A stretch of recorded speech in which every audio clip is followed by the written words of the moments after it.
Welcome to August. We are doing our director's chat for this month, and first I'm going to cover our upcoming events. So these are not events that we are actually sponsoring, these are events that we're participating in. So first up is on August 12th, we will be at Fiesta Fort Wayne for the very first time. So Abby is still in need of some volunteers, so if you want to come out to the event, learn more about our Hispanic culture here in Fort Wayne, and obviously spread some good cheer and news about our shelter, hook up with Abby so she can get with you on what times that we still need some people to represent at our table. The next event that we are participating in is a really fun event, sponsored actually through the City of Fort Wayne. It's called Open Streets. It is on Sunday, August 20th from 12 to 4. Abby and Delaney will also be there at that event, along with AC20, who's going to be showcasing our animal care van and having some activities with some kiddos so everyone can come and participate. So if you're not participating as either a volunteer, why don't you come and check out the event? It's actually pretty fun. They close down the street and you can just literally walk, ride, or what have you, all the way throughout downtown Fort Wayne. Now, let me tell you about some shelter happenings that are going on. So first and foremost, if you didn't already detect it, our air handler unit that is upstairs, that is on the roof, it controls the temperature on the second floor. It is not working, hence why there's so many fans up there. It has been sent out for bid in order to be replaced. We just haven't gotten that back yet, so I have no idea when that's actually going to be replaced. So hopefully summer will not be completely over by the time it gets there, because I know it's getting pretty toasty up there. Resultant has been out to our shelter to evaluate our Wi-Fi connectivity. They are definitely identifying that we have some weaknesses in our network, so they're going to be adding some more boosts somewhere throughout the shelter. So we'll see how that goes and how fast they do it. The next thing I wanted to share with you all, and this is good news for us, is I was able to renegotiate the New Haven contract beginning in 2024.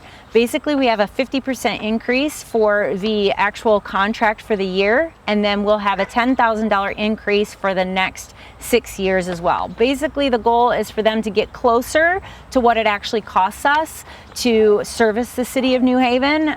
So by the end of the 6 years, they'll be closer to what it actually costs, but never quite completely.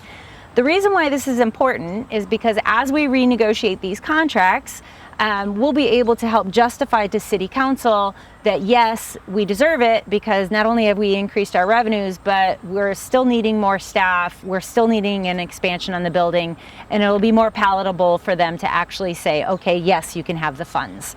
So next up is Allen County. That's going to be a bigger fight, so hopefully we can justify to them through statistics and of course projections that it's needed, and it's definitely going to be cheaper for them to contract with us than it is for them to build their own shelter. So wish us luck.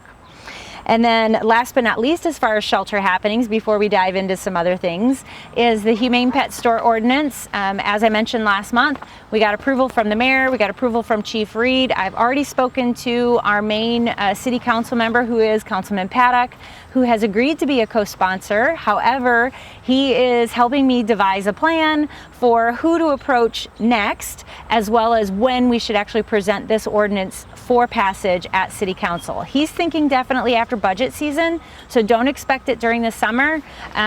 Probably expect it more towards late fall, towards the end of the year, but both Councilman Paddock as well as Sam Chapman, who is the HSUS Indiana State Director, we have all been in communications trying to make sure that the verbiage is correct and that we're seeing all angles as far as the positives and the negatives and who may actually be not supporting this bill. So we are trying to devise a plan, like I said, to make sure it's strategically placed in, and so we can get approval.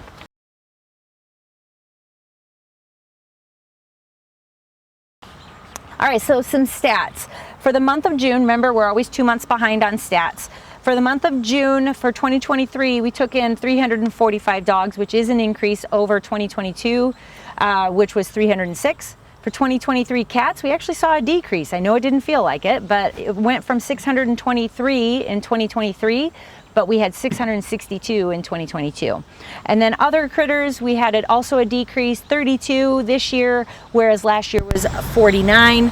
Total live intakes, including actually just including domestics, 1,098 for 2023, and then 1,149 was in June of last year. So we had more last year than we did this year. Investigations, which includes stray and just actual investigations for the officers, we had a decrease again. I know it probably didn't feel like it to the officers, but we had a slight decrease by almost 100. This year we had 1,272, where last year it was 1,356. All right, time for staff kudos. I personally would like to give a shout out to Delaney and Abby for another successful camp season.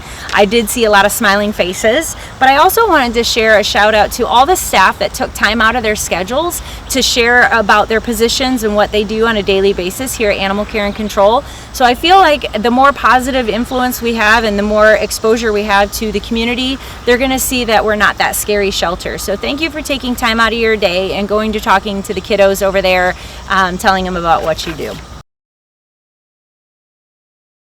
So new staff. Right now, we just hired an animal care specialist, Allie Hakes, who you know that we actually introduced not too far long ago as our kennel support staff. So Allie has agreed to take the ACS position. So as soon as all of her functional screens are back, she'll be starting full-time in the ACS division. A dispatcher, we have Alex. So she is our new dispatcher. You'll see her in the front office, so make sure to say hi. We are still hiring for our part-time dispatcher assistant and our part-time adoption assistant. Now, the other thing that I want to also share, there's so many to list and not able to get pictures of everyone, but I did want to give a welcome and a thank you for being here to our contracted employees. So contracted employees are either funded through grants or through specific donations.